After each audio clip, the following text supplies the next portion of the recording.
So we've all been in relationships before, or excuse me, we've all experienced relationships before, regardless if you yourself have been in one, based off of your parents' relationship or like your siblings' relationships or even your friends' relationships. Having to live through those and kind of experiencing what your friends or your siblings are experiencing because you kind of get like the second hand advice or you're giving advice or whatever. But we've all experienced relationships and we all know that they have their ups and their downs, and everybody has relationship troubles that they go through, and you kind of have to learn how to navigate how to make that relationship better. But I mean, there's a lot of reasons that people have relationship problems, like lack of communication or lack of trust or um, not having the right context in a situation or scenario, or people's emotions are too high, so they kind of start going back and forth, and then it's just a constant, endless, never-ending cycle of high-strung emotions. Another reason people have relationship troubles is because of their lack of listening, or more precisely, their lack of understanding. Anybody can listen to what somebody's saying, but then understanding what they're saying and applying it to fix it better for the next time is kind of where it runs into an issue. But I think that's probably one of the biggest ones. Not even context; it's just understanding, like putting the puzzle pieces together and making it work. But anywhoosies, besides the point. An article from 2019 on social psychology claimed that our childhood is what shapes our romantic attachments in adulthood. So this is our levels of communication, how well we communicate with our romantic partner, and also our trust levels or our lack of trust. And that stems directly from our parents' relationships, either with us as their children or their other partners, like our other parent or our step parents, or things like that. So our parental attachment, but also our love languages can also stem from that too. So touch, gifts, the 5 love languages that we're not going to really get into right now. That's not it. So the way that our parenting style affected us from our parents has a major effect on how we communicate in relationships now, is kind of what I'm trying to get at. So in this scenario that I provided,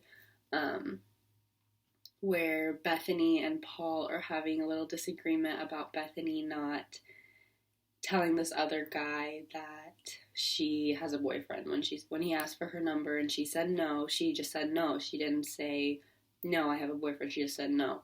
And honestly, I agree with that. I think that having a boyfriend should not be the reason that you accept my no. I don't think I should have to justify my no.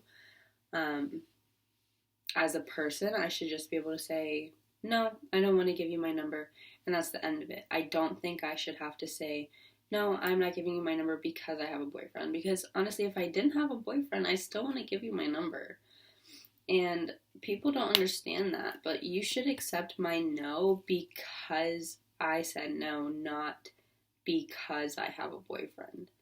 And I feel like a lot of people don't understand that. And Paul, in my example scenario, was one of those people who doesn't understand that. He got kind of butthurt with his emotions because he just took it as like, oh, you don't want to tell other people that I exist, that I'm your boyfriend. And that wasn't the scenario at all. It's just kind of being like Bethany being secure in her relationship and in her person, like herself, being secure enough to tell someone no and not needing to give an explanation, but just saying no.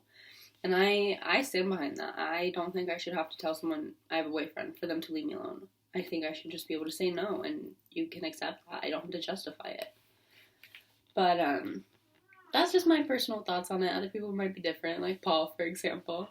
Um, but I did find another 2019 article on communication in relationships that discussed two things. It discussed the approach relationship goals, which are basically achieving desirable outcomes with positive involvement. So, like when you're in a discussion with your partner, you're talking about things like, oh, why didn't you tell him that I'm your boyfriend?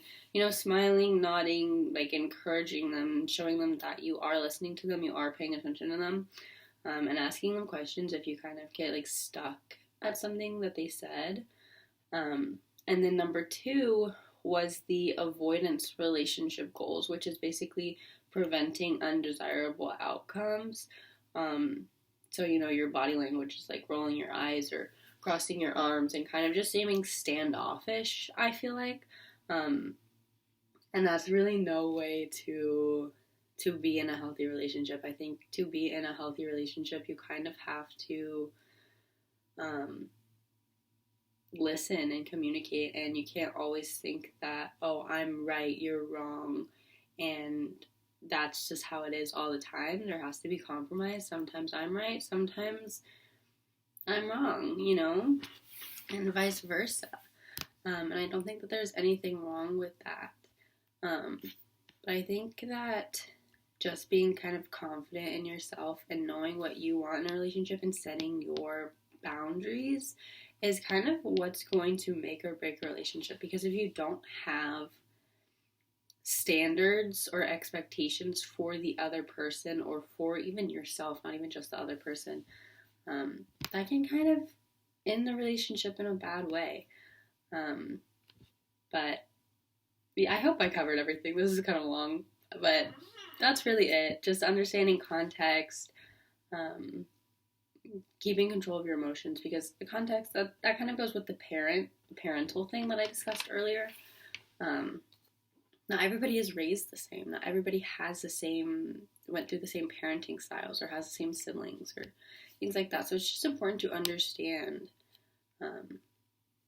things like context and personality and understanding the other person and their emotions and things like that. So, great chat.